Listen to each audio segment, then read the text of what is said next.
벌써 2025년 절반이 지나갑니다. 우리가 살아왔던 날들, 하나님의 자녀로 신앙인으로 살아오는 그 시간들 쉬운 일이 아니죠. 오늘 이렇게 주일을 맞이하여 모두가 여러분이 교회에 오실 때에 예쁜 옷을 단장하고 그리고 단정한 복장을 하고 이렇게 오셨을 것입니다.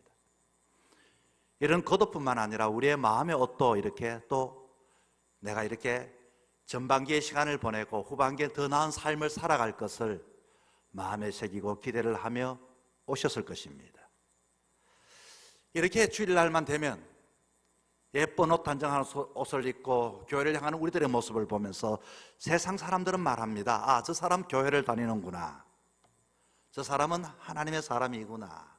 저 사람은 장로님이고 집사님이구나. 오늘 설교 제목은 변장하지 말고 변신하자입니다. 변장은 진짜 자신이 내면이 변하지 않고 겉모습만 바뀌는 것을 보고 변장이라고 말을 하고, 변신은 단순히 겉모습뿐만 아니라 나의 속 존재 자체의 변화를 의미하는 것이 변신입니다. 우리의 삶에서 보내는 시간 속에서 우리들은 교회에서 우리의 시간을 보내고 우리의 삶 속의 주제들은 또 교회이고, 사람과의 관계 속에도 교회 사람을 빼놓을 수가 없고, 교회와는 떼놓을 수 없는 우리들의 시간, 우리들의 삶을 살아왔습니다. 남들에게 보여지는 우리들의 모습, 진정 우리는 하나님의 사람으로 살아가고 있는가를 자기 자신에게 진정 한 번쯤 물어보아야 할 시간입니다. C.S. 루이스는 스크루테이프의 편지라고 하는 책에서 그 책의 내용을 이렇게 소개합니다. 한 악마가 있었는데 그 악마가 자기 조카에게 편지를 쓰는 내용을 소개를 합니다. 어떻게 하면 인간을 지옥으로 끌고 갈 수 있을까? 그 조카에게 이렇게 말합니다. 그들이 교회 다닌다고 걱정하지 마라. 예배는 드리게 하지만 저들은 세상에서는 바뀌지 않도록 그렇게 만들어버려라. 저들은 신앙의 삶을 살아가되 느낌이나 이론으로만 생각하게 하지 실제로 저들의 삶을 세상 사람들과 같은 생각을 하며 살게 만들어라. 이 말을 들어보면 우리의 약점을 너무나 잘 알고 있는 것 같습니다. 왜냐하면 바로 오늘 우리들의 모습, 그리스도인의 모습이라고 그리스도인이라고 말하지만 그런 시간을 보내고 있지만 우리들은 그리스도인으로 변장한 삶은 아니었을까 하는 생각을 하게 됩니다. 우리는 새해를 시작할 때는 세상 사람들과는 좀 다르게 하나님 앞에 소원을 내려놓습니다. 주님, 한 해 동안 믿음의 가문 되게 해달라고, 믿음의 사람이 되게 해달라고, 믿음이 자라나게 해달라고, 하나님이 주장하는 행복한 가정 되게 해달라고. 여러분, 6개월 동안 주님 주시는 복을 얼만큼 누려받았습니까? 그리고 얼마나 믿음이 자라왔습니까? 세상 사람들이 입고 다니는 비교의식, 세상의 욕망, 탐욕, 불평의 옷을 여전히 걸치고서 사람들에게 그 옷을 그리스도인이라고 말하면 여전히 우리들의 속마음은 변하지 않는 모습으로 살아오고 있지 않았는가 하는 것입니다. 여러분, 삶을 산다는 것은 옷을 입는 것과도 같습니다. 여러분, 계절을 따라 옷을 고르고 장소에 따라 옷을 고르고 뿐만 아니라 날씨에 따라 더운 날씨에는 짧은 소매 시원한 옷을 입고, 추운 날에는 두꺼운 옷을 입고, 결혼식에는 단정하고 예쁜 옷을 입고, 운동할 때는 그에 걸맞는 편한 옷을 입는 것처럼 우리의 삶은 날마다 그에 걸맞는 옷을 입고 사는 것이 우리들의 삶입니다. 그러나 옷은 단지 몸을 가리는 도구가 아니라 내가 누구인지를 보여주는, 정체성을 보여주는 그런 옷이 있습니다. 경찰들은 제복을 통하여 신분의 모습을 보여줍니다. 아무리 얼굴이 험상궂다 제복을 입은 사람이 있으면 우리는 그에게 가서 도움을 요청하기도 합니다. 군인은 군복을 입고 있으면 아무리 연약한 사람이도 저 사람에게 대하여 우리의 그 생명을 맡기며 안전을 기대합니다. 이런 믿음을 가지고 있죠. 그러나 최근 뉴스에 봤더니 어느 건강식품 판매 현장에 대한 뉴스가 떴습니다. 사람들을 모아놓고 흰 가운을 입고서 유창한 말솜씨로 건강의 원리를 이야기하고 질병의 원인을 짚어주고 이 식품이야말로 해답인 것처럼 말하는 그 사람을 보면 사람들은 고개를 끄덕이기도 하고 마치 그가 의사나 약사인 줄 알고 생각했다는 것입니다. 왜 그렇습니까? 그는 흰 가운을 입고 있었기 때문인 것입니다. 이렇게 겉모습은 흰 가운을 입고 있지만 사실은 그는 의사도 아니었고 약사도 아니었고 전혀 전문가가 아니었습니다. 우리는 한번 생각해 봅니다. 우리는 남들이 볼 때는 그리스도인의 옷을 입긴 입었지만 우리의 진짜 우리의 모습은 사실상 사람들을 속이고 하나님을 속이는 삶을 살아가고 있지는 않습니까? 우리 자신만이 이렇게 옷을 입고서 내 자신이 만족하고 내 스스로 위로한 그런 삶을 산다면 우리의 삶은 진실된 삶을 사는 자라고 말할 수가 없을 것입니다. 오늘 바울은 에베소서에서 이렇게 말합니다. 옛 사람을 벗고 하나님을 따라 의와 진리와 거룩함을 지으신 받은 새 사람을 입어라. 2025년의 전반기 여러분은 어떤 옷을 입고 여러분의 인생을 걸어오셨습니까? 여전히 옛 사람의 옷 같은 남들에게는 분명히 보여지는 옷은 그리스도인인데 불평하고 짜증하고 냉소하고 자기 합리화의 옷을 걸치고 살아오지 않았습니까? 그렇다면 정말로 우리는 진실한 삶을 살아가야 할 텐데 남은 그 시간 어떻게 살아가야 할까요? 변장하는 인생이 아니라 이제는 변신할 때가 되었습니다. 어떻게 하면 하나님의 자녀로 진짜 껍데기만이 아니라 진짜 하나님의 자녀로 삶을 살아갈 수 있을까요? 오늘 본문을 통하여 세 가지의 말씀을 드리겠습니다. 첫째는 우리가 하나님의 새로운 사람의 옷을 입기 위해서 변신하기 위해서는 첫째는 생각의 옷을 갈아입어야 하는 것입니다. 어떤 농부가 밭을 가려고 하는데 몇 해 동안 가뭄이 들어 밭이 너무 굳어져 버린 것입니다. 거기에 씨를 뿌려봅니다. 비가 거기에도 내렸습니다. 몇 해 동안 가뭄이 들어 바짝 그 마른 그 밭에 여러분 그 밭은 어떻게 되었을까요?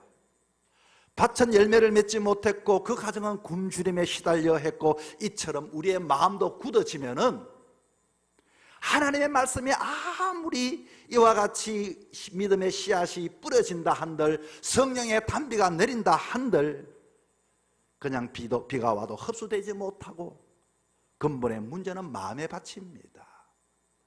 여러분 마음의 밭을 한번 보시기 바랍니다.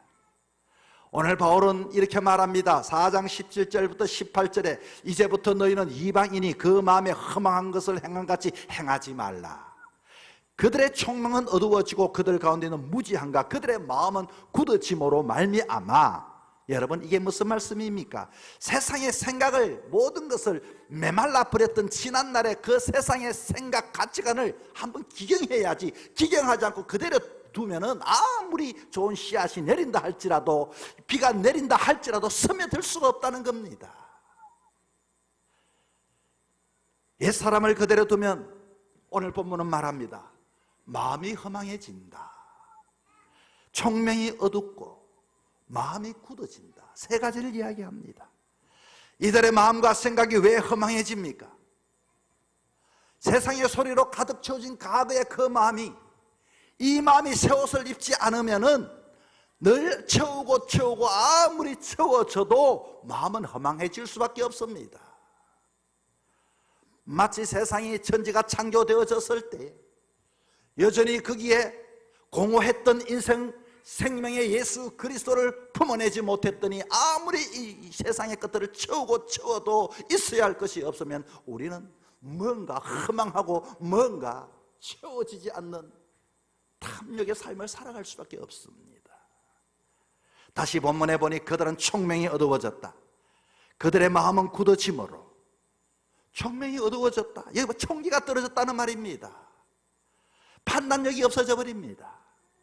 자신이 가장 똑똑한 줄 알고 마음이 굳어진 사람은 말씀 앞에 감동도 없고 기도할 때 눈물도 없고 회개 대신 핑계만 대고, 이 굳어짐, 신체적으로 혈관이 굳어지면 동맥경화가 걸려 몸이 나중에 굳어지면 사망에 이르게 됩니다. 이렇게 굳어진 사람은 하나님의 말씀의 음성이 들리지 않습니다. 사람의 관계도 굳어져 버립니다. 가정에서 사회에서 고립이 됩니다. 자기 의와 교만에 이와 같이 살아가고 결국 파멸의 길로 갈 수밖에 없지요. 여러분, 여러분의 마음이 지난달 같은 세상 사람과 같은 그런 마음이 아니기를 바랍니다. 여러분의 마음이 허망한 것에 허망한 마음이 아니고 총명이 어두워지지 아니하고 뿐만 아니라 마음이 굳어지지 않고 몸된 제단을 출입하는 가운데 여러분의 마음이 기경되어져서 하나님 말씀이 내릴 때, 성령이 임할 때 변화의 역사가 있기를 축복합니다. 두 번째는 새 사람은 말의 옷을 갈아입어야 합니다. 사람이 가장 먼저 사람에게 자신을 드러내는 방법은 무엇이라고 생각합니까?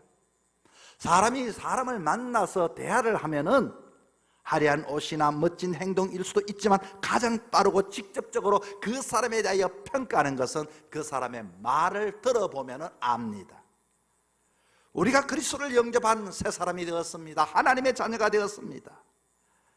그런데 여전히 거짓되고 말 한마디 한마디가 사람들에게 상처를 주는 옛사람의 모습, 예수 믿기 이전의 말버릇 습관들을 고치지 않는다면 우리는 진정 새 사람이 되어질 수가 없습니다. 본문은 말합니다. 그런즉 거짓을 버리고 각각 그 이웃과 더불어 참된 것을 말하라. 새 사람의 삶, 외형적으로만 이와 같이 좋은 예수 믿으세요라고 하는 그 옷을 벗어버리고 속 사람까지도 우리의 그 말이 변화되어져야 하는 것입니다. 말이 바뀌지 않으면 새 옷은 변장이요, 참된 변신이 될 수가 없습니다. 여러분, 사람의 말은 마음의 열매입니다. 사람의 말은 그의 마음의 상태를 그대로 드러내주는 거울입니다. 사랑이 가득한 사람은 그 말 속에 사랑의 따뜻한 온기를 느낄 수밖에 없습니다. 차가운 사람은 말 속에 여름이라도 더 차게 느껴질 수밖에 없습니다. 우리가 정말 예수 그리스도를 옷 입었다면 우리의 말에도 그분의 진리, 그분의 온기, 그분의 사랑, 그분의 겸손, 그분의 생명이 담겨져 있어야 합니다. 오늘 본문에 거짓은 공동체를 무너뜨리는 것을 말해줍니다. 참된 말은 공동체를 세워주고 거짓말을 우리는 버리고 명령 후 우리로 서로 지체가 되게 함이라. 거짓은 단순한 정보 왜곡이 아닙니다. 관계를 무너뜨립니다. 이것은 교회를 병들게 하는 바이러스입니다. 여러분, 세상의 말을 내 마음에 담아와서 교회에서 그 말을 퍼뜨리고 그 말을 그와 같이 세상의 버릇을 이 교회에서 하게 되어지면 이곳에 바이러스를 옮기는 것과도 같습니다. 거짓은 불신을 낳고 비난은 분열을 만들고 험담은 사랑을 씻게 만듭니다. 반대로 참된 말은 사람을 세우고 용기를 주고 사랑을 놓고 말 한마디가 사람을 살릴 수도 있습니다. 그러므로 우리는 지난날의 과거의 이 옛 사람의 그 옷, 말의 버릇을 벗어버리기 위하여 어떻게 해야 하겠습니까? 하루가 지나면 여러분, 내가 오늘 하루 동안 어떤 말을 했는지 무시소식이고 한번 뱉었던 말을 생각해 보시길 바랍니다. 내 말의 상태를 점검하고 그 말 안에 두려움과 교만과 과장과 비난과 불평과 변명이 들어있지는 않았을까? 내 말이 거칠었다면 내 마음이 거친 것입니다.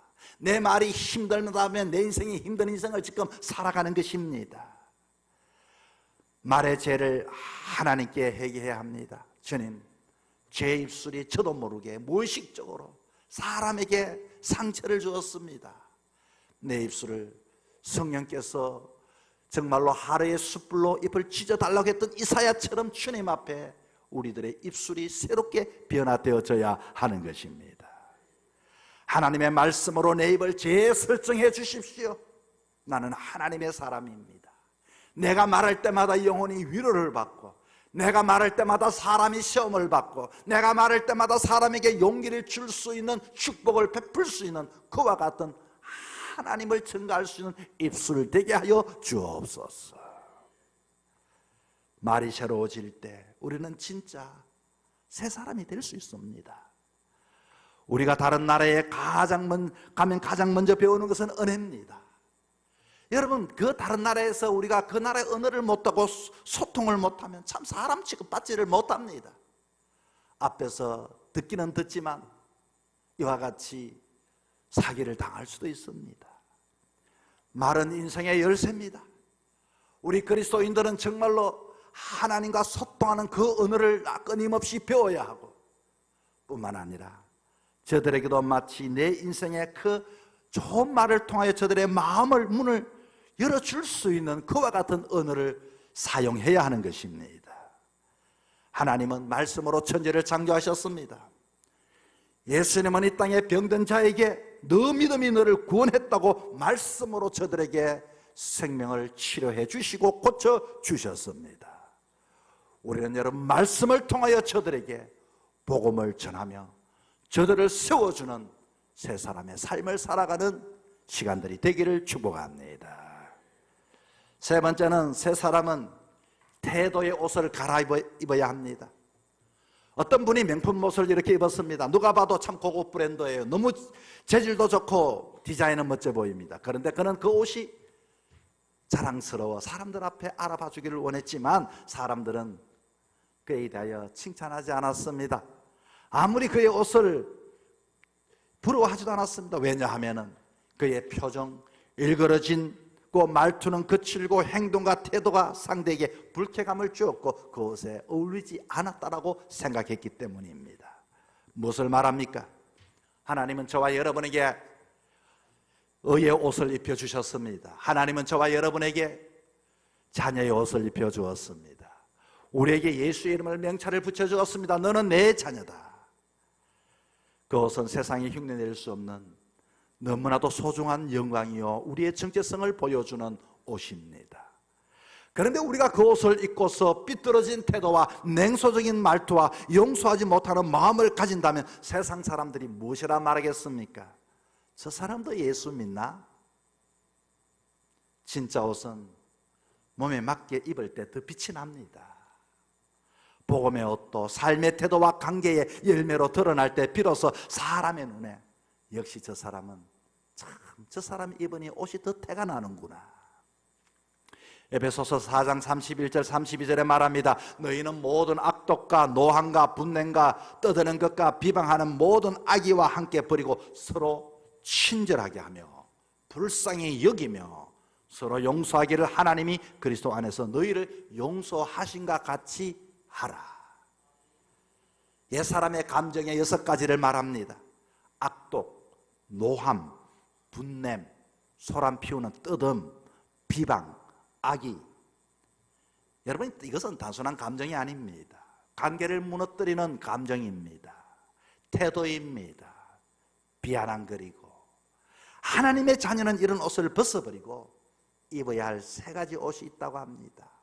사람을 만날 때마다 우리는 그 사람과의 관계 속에서 친절하게 대해줄 수 있기를 바랍니다. 부족한 사람이 있다면 저들을 불쌍히 여기는 마음으로 대해줄 수 있기를 바랍니다. 잘못한 것이 있다면 저들에게 예수님이 나를 위하여 십자가 용서해 주신 것처럼 용서하는 마음으로 저들을 대할 수 있어야 하는 것입니다. 이게 그리스도인의 새로운 옷입니다. 새로운 태도요, 새로운 삶의 모습입니다. 그 중에 가장 중요한 것은 하나님이 그리스도 안에서 너희를 용서하신 것처럼 하라. 다른 사람들에게 어떤 태도와 관계를 맺어야 하는가를 보여줍니다. 여러분, 세상에 여러분과 함께하는 그 사람은 내가 용서해 줘야 할 사람입니다. 나 또한 용서를 받았습니다. 어느 노부부가 있었습니다. 결혼한 지 50년이 되었지만 누가 봐도 사이가 너무 좋았어요. 마을 사람들이 부러워서 물었습니다. 어르신처럼 싸우지 않고 평생 화목하게 사는 비결이 뭡니까? 할머니가 웃으며 대답합니다. 우리가 싸우지 않는 게 아니에요. 우리는 수도 없이 다투고 서운해하고 때로는 마음을 닫아버릴 때도 있어요. 그런데 우리가 사이좋게 지내는 비결은 이 사람 내 남편이 매일 아침 나에게 이렇게 말해요. 여보, 문 좀 열어줄래? 문 좀 열어줄래? 처음에는 그게 무슨 뜻인지 몰랐는데 내 남편은 결혼 초부터 남편은 자신의 마음의 문이 닫히려고 할 때도, 그리고 아내의 마음이 닫힌 것을 느낄 때마다 문 좀 열어줄래? 말하며 용서를 요청하고 사랑을 확인하는 말을 건네줬다는 겁니다. 그 말은 내가 먼저 열겠습니다. 어제는 지나갔습니다. 당신이 소중합니다. 이런 의미입니다. 그 한마디가 우리 부부관계를 지키는 열쇠였습니다. 여러분, 세상의 삶을 살다 보면 사람과의 관계 속에, 특별히 자녀도 부모의 관계와 부부간의 관계도 소원하고 힘들고 어려울 때도 있습니다. 그런데 성도로서의 삶을 살아갈 때도 마찬가지고 세상 사람들에게도 똑같습니다. 우리는 그리스도인입니다. 우리는 사람을 만날 때마다 친절하고 불쌍히 여기는 마음, 잘못한 것에서 용서하는, 하나님이 예수 안에서 나를 용서해 주신 것처럼 용서하는 마음에 옷을 입는 사람만이 진정한 변신의 사람이요 새 사람이 되는 것입니다. 여러분, 그리스도 안에서 우리가 받은 용서를 한번 헤아려 보셨습니까? 용서받을 만한 자격이 있습니까? 용서는 값없이 주어지는 은혜입니다. 관계를 여는, 다시 시작하는 문입니다. 이제 2025년, 지난날에도 하나님의 자녀를 선포하며 살았지만 여전히 옛 속 사람을 가지고 살았다면 우리가 여기 오신 분들 중에 올 2025년 12월까지 다 마지막까지 살지 못할 수도 있습니다. 그러나 내가 살아있는 동안 하나님 신 그 시간 속에 우리는 다시 한 번 더 우리의 마음밭을 기경하고 우리들의 입술을 새롭게 믿음의 사람으로 재설정하고 우리들의 태도와 행동을 정말로 하나님의 자녀로서의 모습을 보여주므로 여러분 멋지게 아름답게 능력 있게 하나님의 자녀로 살아갈 수 있는 저와 여러분의 삶이 되기를 주 이름으로 부탁을 드립니다.